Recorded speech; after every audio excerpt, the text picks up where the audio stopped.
I'm going to get started. I welcome everybody. There are about 31 people on right now, and I expect there will be a few more in the next few minutes.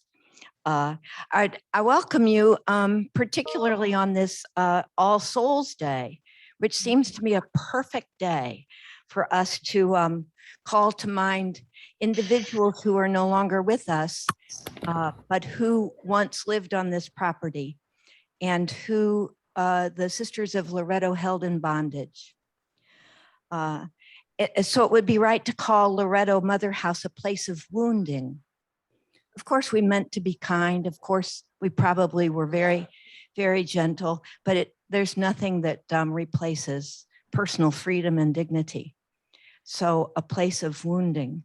I first heard that phrase when I came upon an internet piece about a group of artists in Lexington who had created an installation picturing those persons who had been wounded in the place of the slave market in downtown Lexington. And in response to that knowledge, they had created images of what they called the Ancestor Spirits. So I called them up. I called up the visual artist, Marjorie, and I said, we have a place of wounding. Is there a way that we could collaborate? And what we have today, and then what we will celebrate with them on November the 17th is a result of that collaboration. So I want to present you to the team that call themselves I Was Here, and their work that they call I Was Here. And I'm going to turn it over to Marshall, I think. You're correct. Thank you, Sister Eleanor.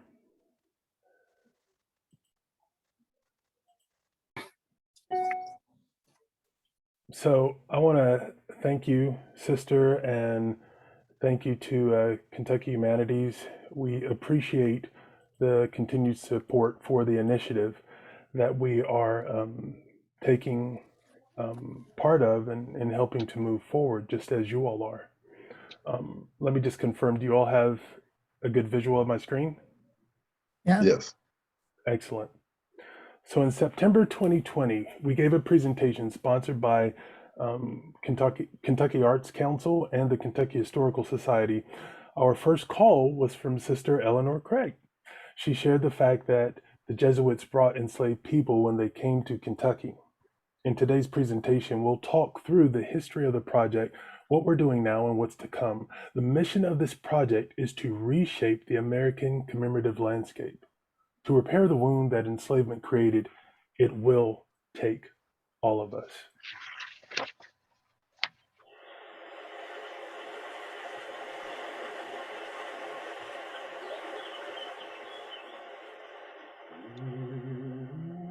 I've known rivers. I've known rivers ancient as the world and older than the flow of human blood in human veins. My soul has grown deep like the rivers. I bathe in the Euphrates when dawns were young. I built my hut near the Congo and it lulled me to sleep. I looked upon the Nile and raised the pyramids above it. I heard the singing of the Mississippi when Abe Lincoln went down to New Orleans, and I've seen its muddy bosom turn all golden in the sunset. I've known rivers, ancient, dusky rivers. My soul has grown deep like the rivers. Well, I'm Marjorie Guyon, and I'm going to tell you a little bit about how the project began. It started in Lexington, Kentucky. My studio overlooks Cheapside, which is one of the largest sites, auction sites of enslaved people in the country. And one day I looked out the window and I had a vision of an African mother and child appearing and disappearing in the windows of the buildings surrounding the old courthouse where the enslaved were bought and sold. That idea of a mother and child quickly developed into a portrait of the human family, mother and father, father and child, mother and child, brother and sister, a set of 21 iconic ancestor spirits that give form to an invisible American history. There is no geography across the country where these ancestor spirit portraits could not find a home. The Ancestor Spirit portraits are a synthesis of photographic image, painting, geography, history, and poetic language. Embedded into these images are longitude and latitude from around the world, connecting viewers to the broader connections of the wound that enslavement created. We will now share some words from one of our project collaborators, photographer Patrick Mitchell.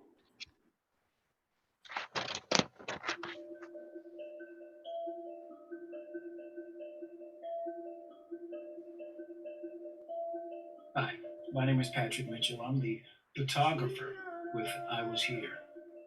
And when I was approached for the project, it was the idea that ancestral spirit images would be surrounding the courthouse on Cheapside, where people were bought and sold.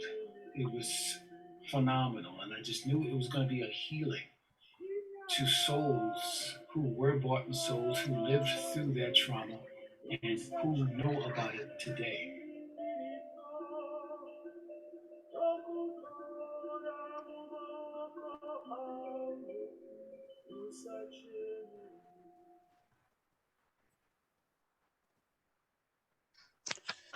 One of the fundamental ideas of this project is to bring the arts and humanities out of the museum, out of the art gallery, and onto the spaces where the public gathers.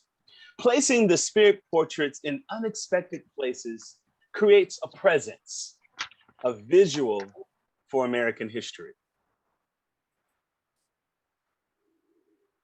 Barry, please tell us, what is an ancestor spirit?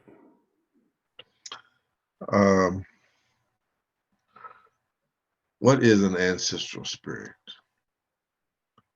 Ancestral spirit is that thing that dwells into every descendant of enslaved people in America. It is that voice leading you out of a darkness that you do not know how to find your way.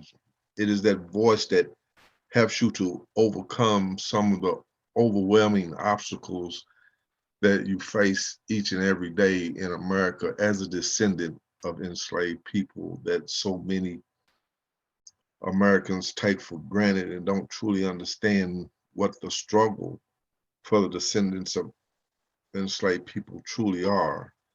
It is that thing that gives you the strength to continue when every corner you turn, there's another obstacle set before you that was not there yesterday to prevent you from moving forward. The ancestral spirit is that thing that dwells so deep within you that you can hear the voices of your great, great, great ancestors without ever knowing them or ever hearing them. The ancestral spirit is that strength that allows you to rise when you have the when you have the whole world upon your shoulders of 1,000,000 pounds of the things that you have to carry and bear each day just to survive the struggle of yesterday that you know you're going to face tomorrow if it so be the Lord's will.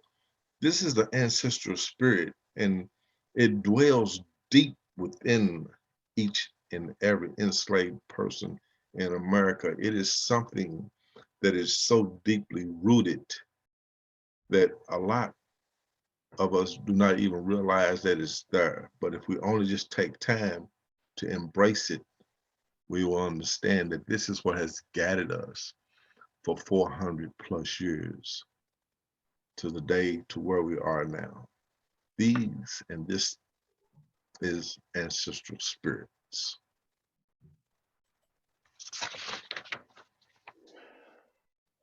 So through this project, we found a way to tell the story of America.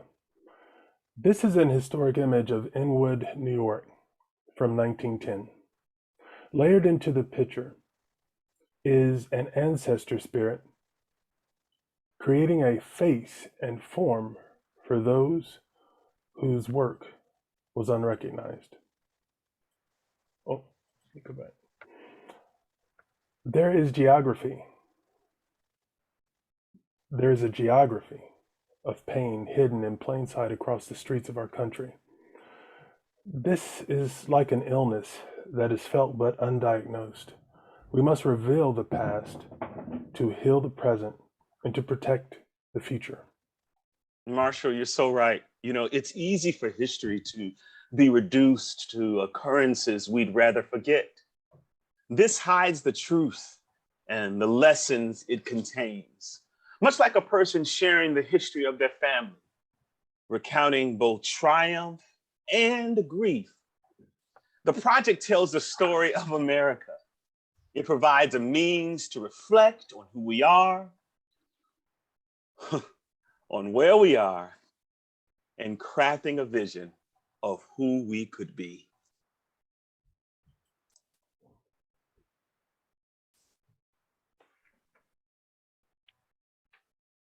We've been invited by the Dyckman Farmhouse Museum, which is a small history museum at the northernmost tip of Manhattan. And like the Loretto Mother House, the Dyckman Farmhouse Museum was built and maintained by the enslaved. And they have invited the project to become part of the neighborhood of Inwood, which is very, very exciting.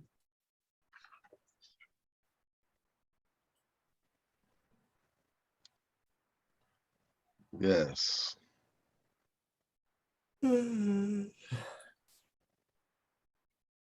Barry, please tell us, how do we bless this land? How do we bless this land? Let me see.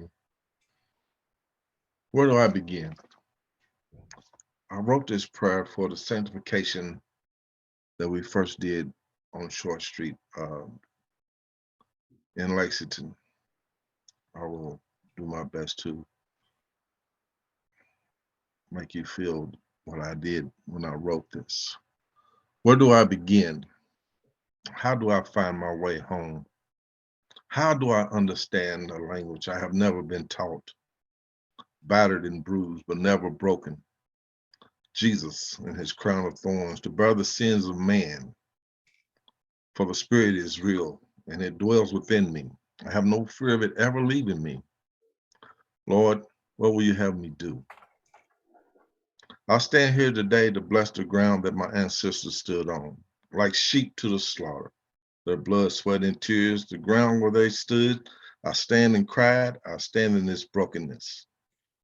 How does one bless this place? How much time does one have to right a wrong? How much time does one have to admit to himself he has committed an unforgivable wrong, but has yet been forgiven? This is the question every man must ask himself. I'm calling your name. I stand here today to talk to the fathers of my father. You endured so I could survive. You endured to give me this voice in this world. This world doesn't scare me anymore. I put on the robes of my ancestors. This world does not frighten me anymore. This world does not frighten me anymore. I go deep before I go wide.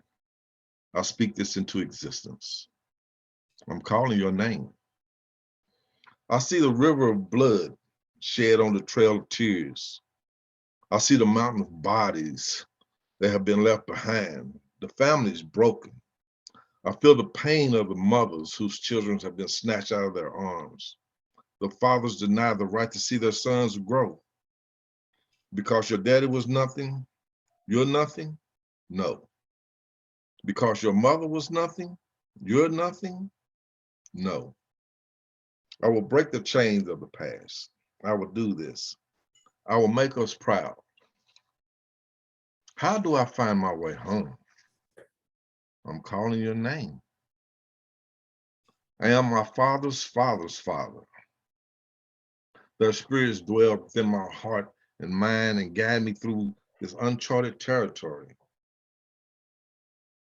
We are consecrated through blood and tears. How did you live a life that was thrust upon you by force?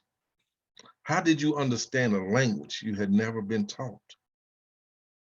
Today we stand as one and give thanks and bless this land that has not blessed us.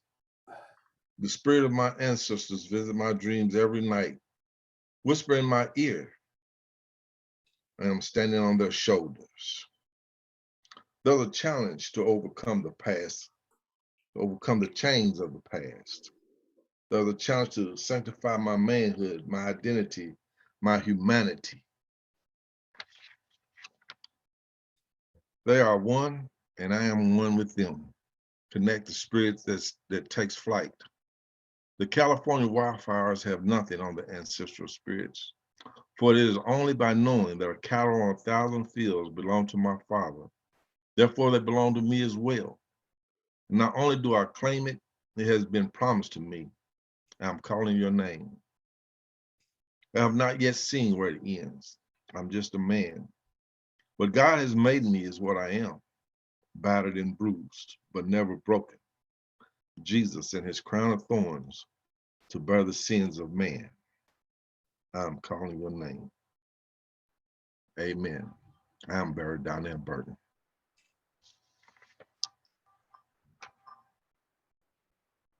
Oh, fix me. Oh, fix me. Oh, fix me, Lord. Fix me, Jesus. Fix me. Fix me, Jesus. Fix me. Fix me. Fix me, Jesus.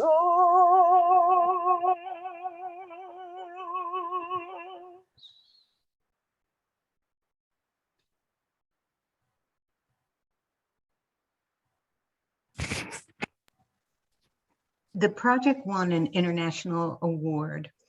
And as a result of that, we were invited to be included in an exhibition at the Octagon Museum, headquarters of the Architects Foundation in Washington, D.C., actually a block away from our nation's capital. The foundation's leadership recognized that the value in telling the story of these wounds in the foundation of America. The Octagon was built by the enslaved. We're bringing Ancestor Spirit portraits to the museum in December as a permanent exhibition. It will pair with a project that they were already working on called Parallel Histories, Hidden in Plain Sight. The Ancestor Spirit portraits will be a presence of those who are lost to history, those who will never be found, but whose children's children's children live today. The question is, how can the Sisters of Loretto and other organizations of faith in America and beyond use history to create a vision for a shared citizenship? The best learning is inspired from within by the divine. It will take faith.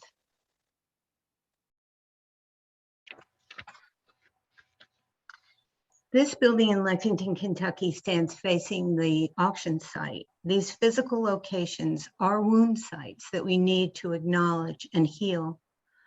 For this wound was created by enslavement, and it has etched the soul of America.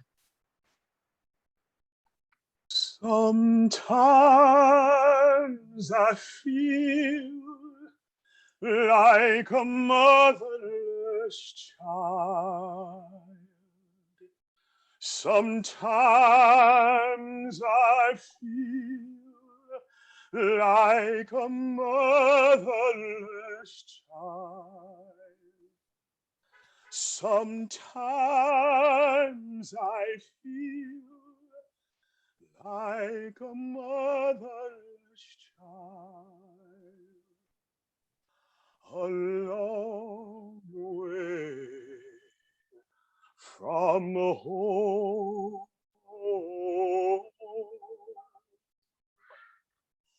A long way from home.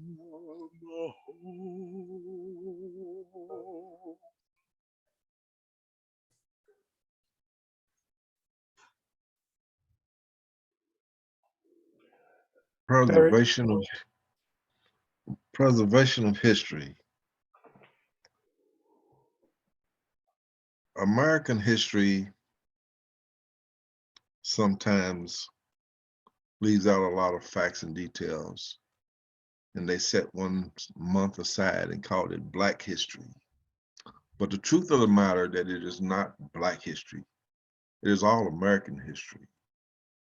How can you separate one from the other when they're so tightly intertwined? For without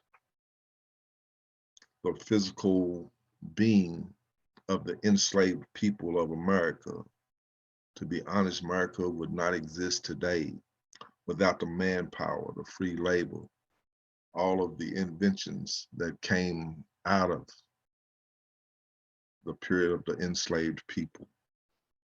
So when we speak of history, we must come to a pointed understanding that we must tell America's whole and true history as it truly unfolds for America to be as truly great as it should be. Everyone must be included equally in its conception and its growth and its ability to change the face of the world. And if we come to terms with this and tell the true history of America's beginning, it is then that America begins to be a truly, truly great country. Amen.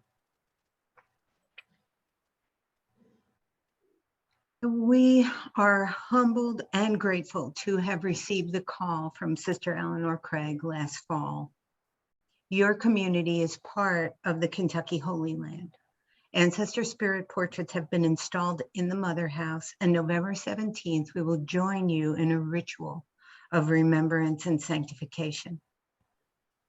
The I Was Here project has provided a means for the community to address the enslavement of more than 50 individuals.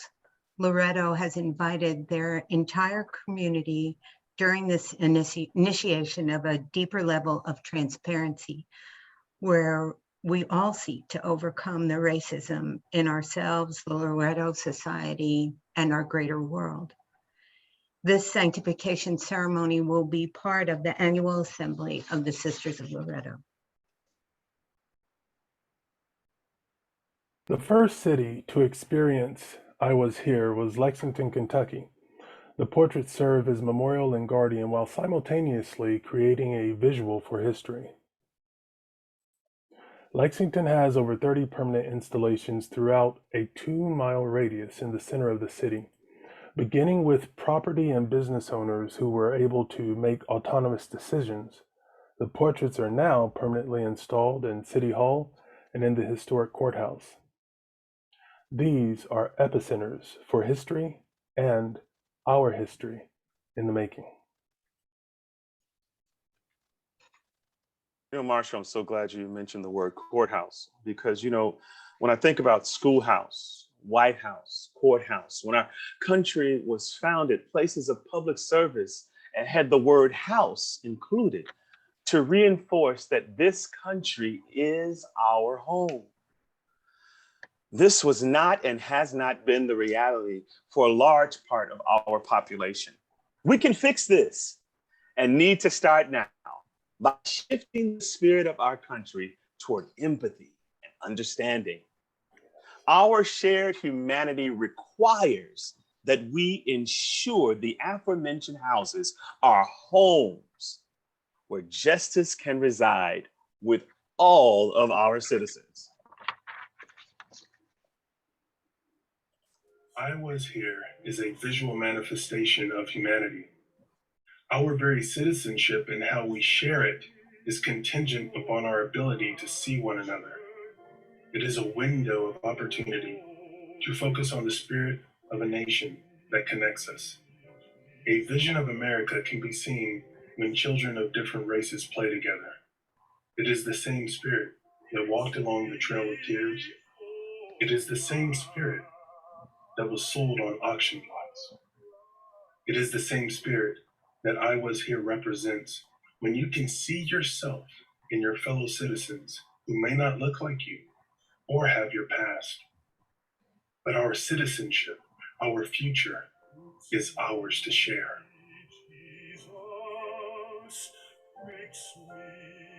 Make a wish on me, America. I'm a twinkling star. You can make a wish on me, America. America, you tried to destroy the ground where I could grow and prosper and conjure on my own. I was here. Here I am out of nothing, conjured up out of nothing. I want the whole world to see. My twinkling star is shining brighter than ever. Make a wish on me, America. Protect me from the evil that tries to extinguish my light. See me shine. America, you try to destroy the very essence that makes me who I am. But here I am out of nothing. I was here. Make a wish on me, America.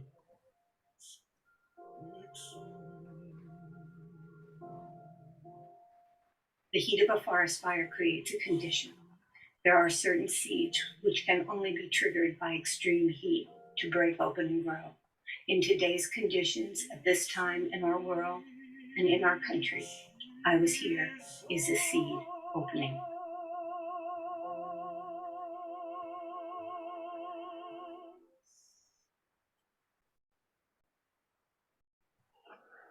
Barry, can you share some closing thoughts with us? Yes. Buried in the birth of this nation is the brokenness of our citizenship. I'm calling your name is a phrase repeated throughout the prayer I wrote for the project. There's a challenge to overcome the chains of the past. But we can learn to share and talk about our past. Our citizenship has a spirit of its own. It can be shifted. It can be shared. By this, we can commemorate a new American landscape of unity. Amen. I want to thank you all for allowing us to share this time and this information, and we look forward to addressing any of your questions. Here is our contact information as well as the I Was Here website. We thank you for inviting us to work with you, and we look forward to how our collective work can shift the spirit and how it can grow in Loretto, our country, and the world. Thank you. Amen. Thank you. Thank you all.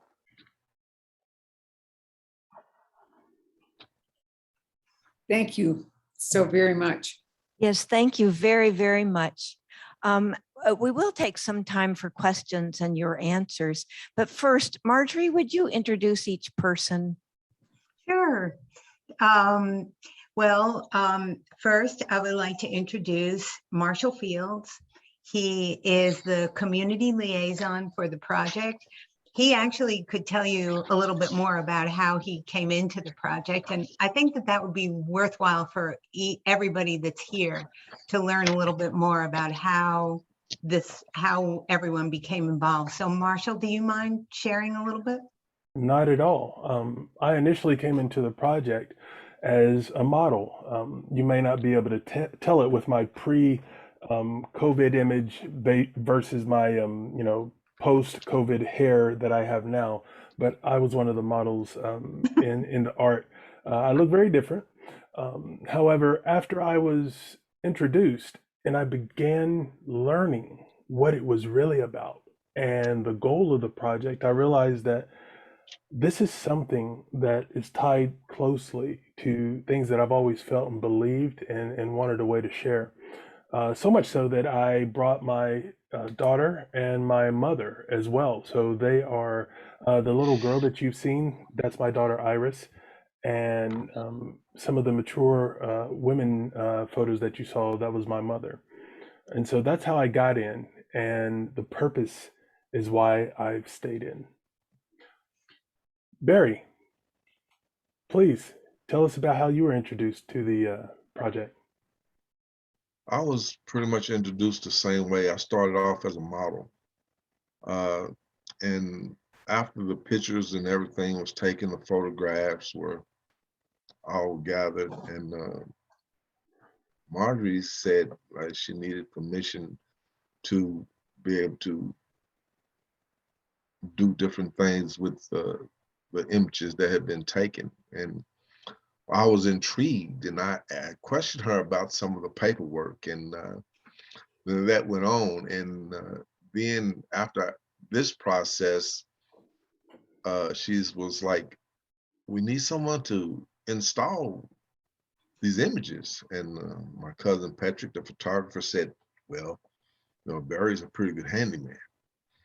So that is how my position in I Was Here progressed. And it just grew from that, and some of the conversations that Marjorie and I had about what the project was in need of, and could I fill that gap. And when she asked, I have always been taught to always be prepared, so that if you ask, you will not be found holding without.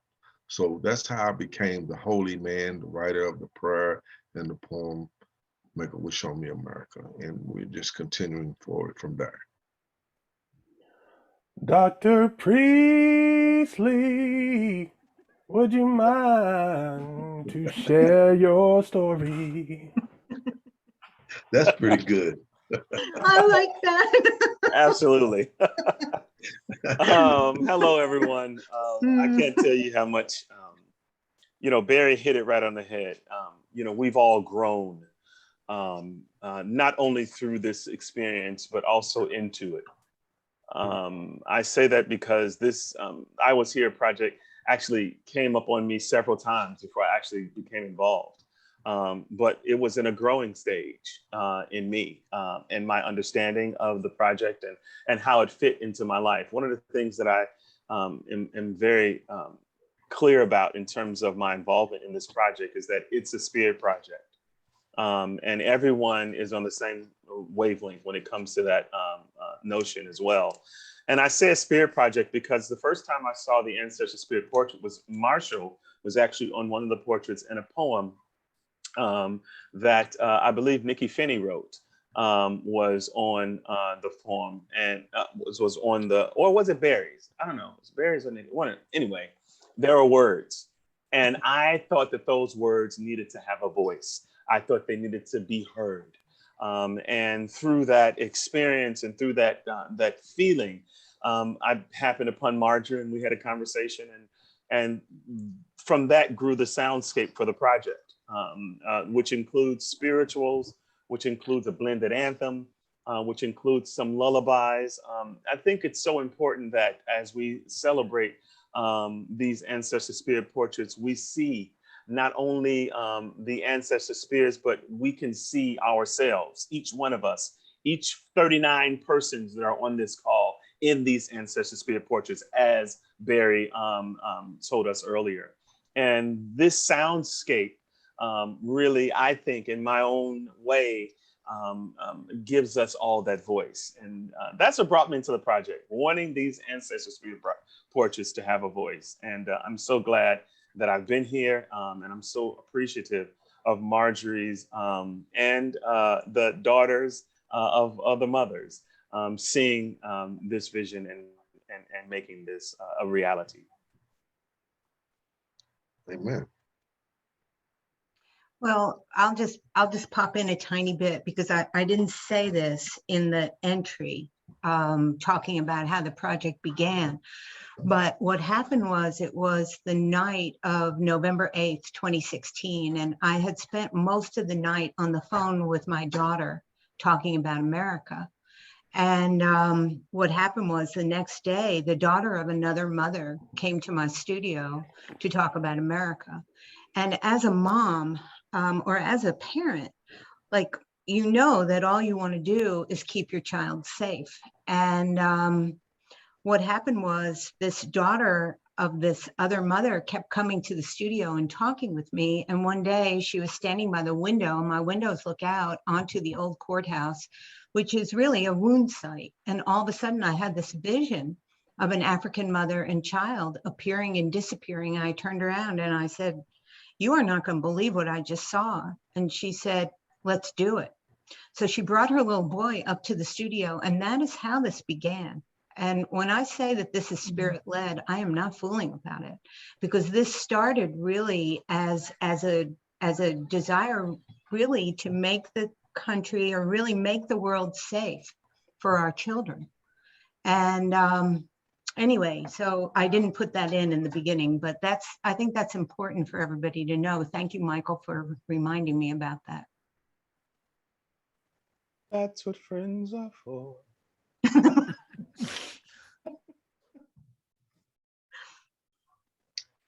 Wow. So is Cindy with us?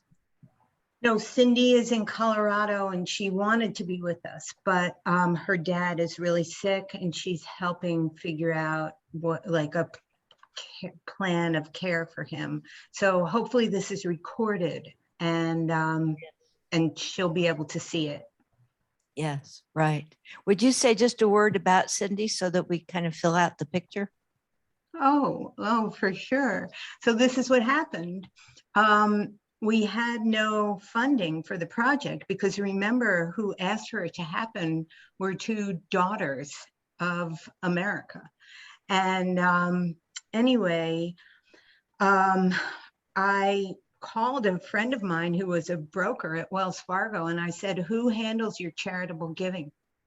And he said, "Cindy Deese, but don't hold your breath." And anyway, I called Cindy. It was like 4 o'clock on a Friday afternoon. And I said, "I'm sure you're not going to be interested in this." And she said, "I'm sure I won't be." I said, "But if you would just give me a minute of your time." And after a minute, she said, "Send me everything that you have about this project," which turned into, Cindy, I would say, is like really one of the dearest and best friends of the project. And she has become an administrative volunteer. She has a fantastic, detailed mind. She loves the project. And I mean, Cindy is just amazing. But anyway, so that's who Cindy is. I mean, she has just been with us every step of the way. Yes, wonderful friend. And all of you have been, I feel really close to you. My friends here at the Mother House are all looking, I don't know what they think, but I feel like I'm with my buddies. Let's see if there are some questions. First, we'll see if there's some here in the room, okay?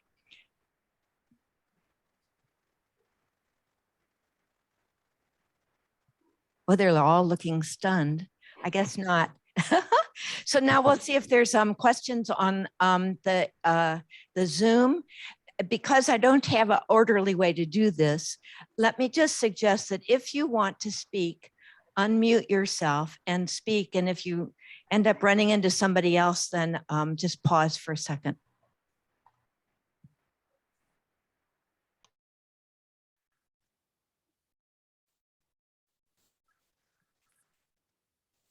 Okay, here's one question from Teresa Kubasek, who's one of our Loretto members. She wants to know how are the images put onto the buildings? Well, I can do that.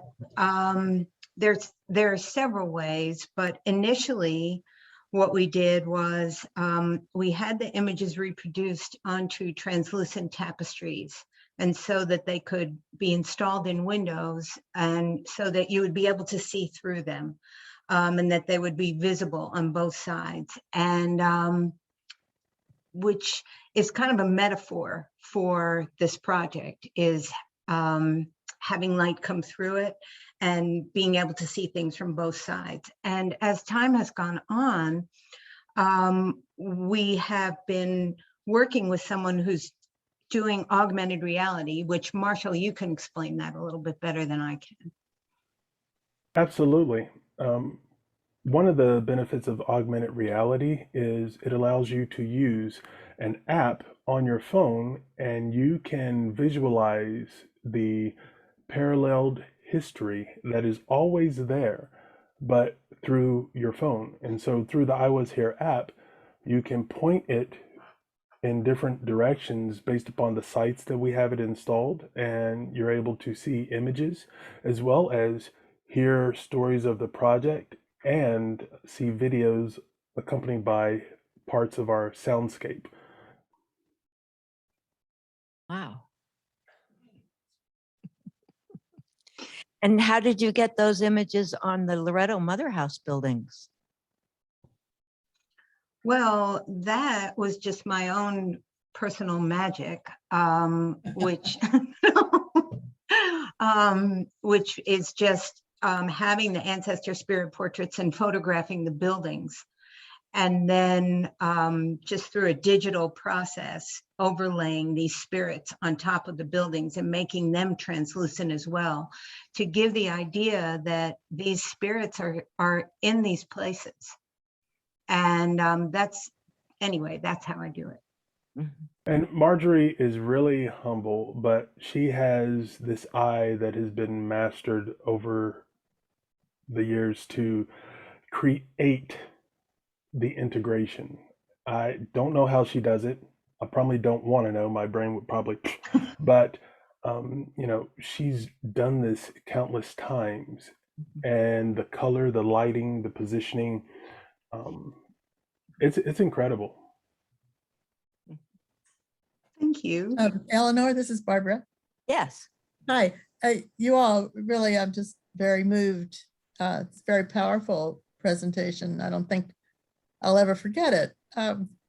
And now, though, just sitting here listening to you, Marshall, I understood every word in English that you spoke there about augmented reality, but I have no idea what you meant. And so I have my little phone sitting here, and imagine that if I had that augmented reality app on my phone, then I could hold it up to my own house, for example, and see through my house to the spirits beyond. Now, that's my imagination on what I heard you say, but I'd love to hear a little more. I like your imagination, Barbara. It's a good imagination. So let's just build on that imagination. We have sites that are set up with the I Was Here Ancestor Spirit portraits in augmented reality. So let's say you were at the historic courthouse in downtown Lexington. Then you would be able to go into the app, and using a mixture of image placement. So in other words, the image is affixed to the surface of a building that you could point your phone to, or it is placed using longitude and latitude through GPS. So your phone knows through GPS where that image should appear. So as you move your phone through the app experience and point it in the direction as you're prompted by the app, so it'll tell you a little marker and you go there and you point, it will show the Ancestor Spirit portrait on your phone, either floating in air or attached to the surface of a building, as well as a video. Was that better? Thank you. That it's a lot better and more for me to help my brain explode upon. Thank you. So Marshall, will you identify some of the sites? Yes, we have several in progress. One that you can look at now is in Lexington, Kentucky. If you're familiar with downtown Lexington, where the historical courthouse is, that's the main site that we can share right now. We have some other ones that are in development. And just so you know, I am not the app person, okay? I am not, so I am in dangerous waters. I think I've reached the end of my intellectual capability to explain it. I'm a communicator, so I can do that. However, we have some other sites that are still in progress, and as far as the exact release based upon updates that are being made, I can't share that with you. So as Loretto studies more closely the lives of the individuals who we held in bondage, could we be one of the sites where that app works? And could the Ancestor Spirit images and the audio that goes with it be available to people who visit here at Loretto? It could be. Well, Yes, I mean, it would be another phase of the work that we're doing with you, but that could happen for sure. What do you all think? Is that an idea? We have a little modest yes here. Are there other questions? I have a question. So I'm just curious for Marjorie, and then at the same time on the other side for Barry, Michael, and Marshall. I know we talk a lot about now, want to be working together, but then there's always worries about cultural appropriation and this and that. And I wonder, Marjorie, as a white artist, how you went about creating those bridges with the Black community in order to have them feel comfortable with you. And then for Barry, Michael, and Marshall, how it was when you felt approached by Marjorie, how you received that idea at the very beginning when she presented it to you. Marjorie, I know that she wanted you to go first, but do you mind if I hop in just real quick? No, I don't mind at all. Yeah. Okay. So it was Sarah, correct? Yes. Okay, great. Sarah, I appreciate your question. And I noticed when you began it, you said from one side, Marjorie, and then from the other side, the people of color on the team. And I will tell you, through the progression of the project and how we've all closely collaborated together to bring this to fruition, we've realized there is no side. There are no sides. We might have pigmentation in our skin that gives us a different color, but we are all one. And so this was not something that Marjorie did and then brought people in. The spirits connected us. It created a team. And Sister Eleanor Craig is part of that team. Everyone who decides to take up the mantle to correct a lot of the things that man has messed up with God's perfect plan in this world become part of that team. And so, just speaking from personal experience, I know that oftentimes when there is an initiative that revolves around Afrocentric or African American history, the ownership or the right to share that information is often designated as someone belonging to that particular race or culture. And I can definitely understand that, but from the beginning, it's been a collaborative effort. So I never felt like this white lady was wanting me to be in a project about African Americans or the enslaved. I felt like a soul had connected with the humanity that resides in all of us and was looking for a way to express something that had been denied a form of expression. And that's what artists do. Thank you. That was beautiful. And I hope my question was not offensive. No. And here's the key. We have got to have these type of conversations. And they have to be with the spirit of love and the spirit of curiosity. Because what you did bring up was a real potential of something, happening. And I'm glad that you did. So no, you are A-okay. Thank you. Sarah, I No. also think that sometimes in these situations, people don't bring up those types of questions, and they go unanswered, and they go misunderstood, and they just take on their own morph. And I think that's why we're in a situation that we are in a lot of ways, in terms of racial tension, because they have all these questions, but no one says anything. And that's why I'm so excited about the I Was Here project, and we're able to say something. We're able to speak eloquently about not only about race and race relations, but about being people, because that's what the I Was Here project is about. It's about acknowledging human beings. We were here. We are here, and adding some humanity to this conversation, some empathy to this conversation, some understanding, some love to this conversation. And we got a lot of that amongst our group. And I think that permeates who we are. And I think that's why this project will continue to be successful, and people will continue to ask those types of questions. So thank you, Sarah, for what you've just done. We are appreciative of that. Yes, thank you.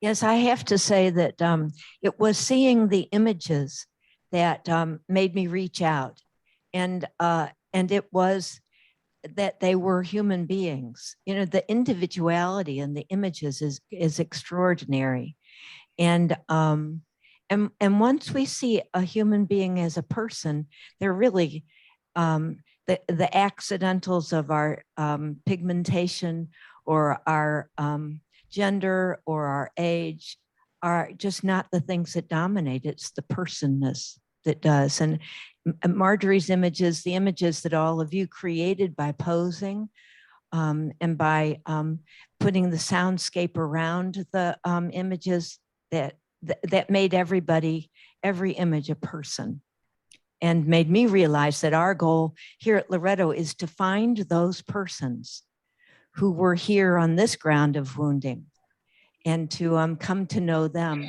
in the same way that the images invite being known. We're getting up to the hour, and I realize that there's some questions on the chat that I can't see, but Marjorie, you might be able to see them. And pick one or two that you might want to answer. So one is too modern, why apps, why not real life? Marshall? It's kind of threefold. Number one, we always have folks that are slow adopters to technology. And so I definitely respect that. And so we definitely do have, the tapestries and physical installations, as we come abroad, but a faster way to spread it, and a COVID-proof way to spread it, and a way to approach more cities, more geography without having to be there. Those are some of the main benefits of utilizing the app in order to accomplish that goal. One thing I'd like to pop in and say, just thinking about Barbara, Nicholas, what you talked about could I just look at my house and see the spirits there? The idea of this, I think, would be for this idea that the spirits are permeating through everywhere, every building, every corner of this country, that, there's sight and then there's second sight. So the idea of that second sight being embedded in the understanding of how we see spaces, I think would be very exciting. You wouldn't need an app for it at all. You see, that could just be like a certain form of seeing of how we as Americans see America. Anyway, that's probably way out there for this conversation. But Barbara, when you said that, I was like, you don't really need technology for that second sight. Also, not Teresa, but Connie asked the question, how have folks in Lexington responded to the project? Marjorie, you want to take this one? Well, Marshall, I think you'd be better at it. Sure. Yeah. What's really cool is when you're working on something, and I would say many of us have experienced this, whether we're writing or creating a piece of art or music or performance or a speech, you become very attached to it. You see the value in it. You become married to it. You love it. And when you put it out there for other people to see and receive or reject, there's kind of like that, oh boy, what's going to happen? No matter how much you have personally and spiritually resonated with it. It's often the same way when you're talking to someone about salvation. I've experienced that when the offer has been rejected personally in Walmart, a few other places. But with this, when we had our kickoff and we had our sanctification ceremony, it was welcomed. And there were some comments from people in the crowd based upon different places within Lexington where it was, that they said, we feel safe. We feel welcomed. I can enter this space. And I'll pop in a little bit on that. One of the reasons that we're so excited about working with Sisters of Loretto and Dykeman Farmhouse and Octagon is because you all, this idea of an on-the-street museum, every museum needs docents. And because we were not commissioned by anyone in Lexington, we were commissioned by two daughters, one who lives in Nashville and one who lives here. We had no engine for promoting the project or for talking about the project. What we used were business and property owners that agreed to allow these portraits to become part of their buildings.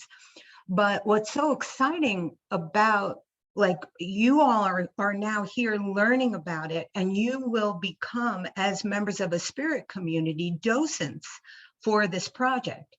And that is something that we did not have before. And I mean, that's what's so exciting about working with the Octagon Museum. They are the philanthropic arm of the Architects Foundation.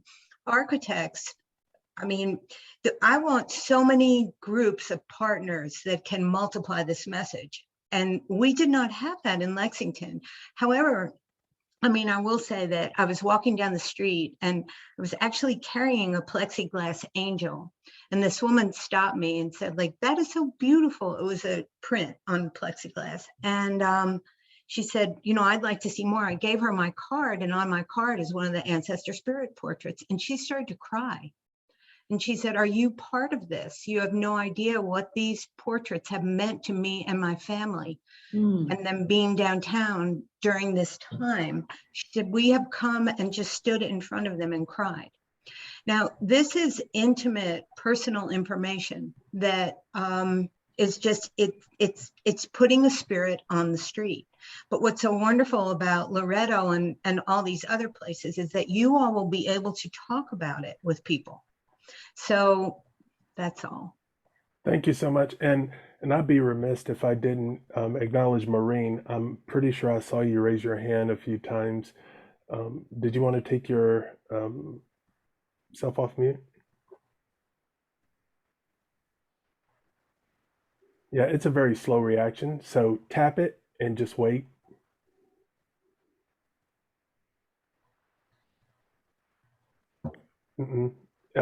Tap your microphone and then just wait. Just tap it one time real quick.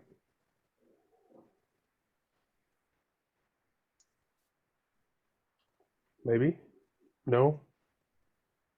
Well, I know whatever question you were going to ask was going to be awesome, but you could type it.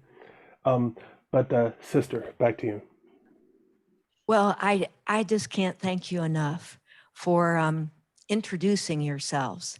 And I look so much forward to having you here physically with us on the 17th and being able to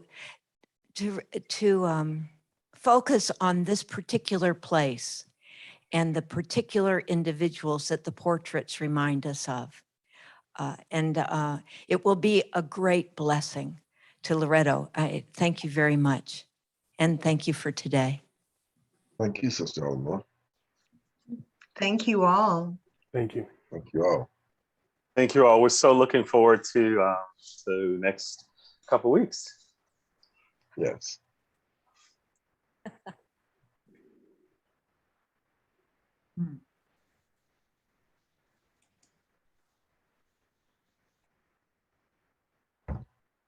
Bye-bye, everyone. Seems like we have some music playing. Everyone have a blessed evening. Take care. Be blessed. Be blessed. Thank you so much. Thank Oh, you. Maureen. Thank you. Bye-bye. Good to Bye-bye. see you, Marjorie. I was wondering if you were still taking more pictures, finding new poems, etc. Thank you so much. That's what Maureen wanted to know. How we were adding things to. Awesome. All right. God bless you guys. Take care. Bye, everybody.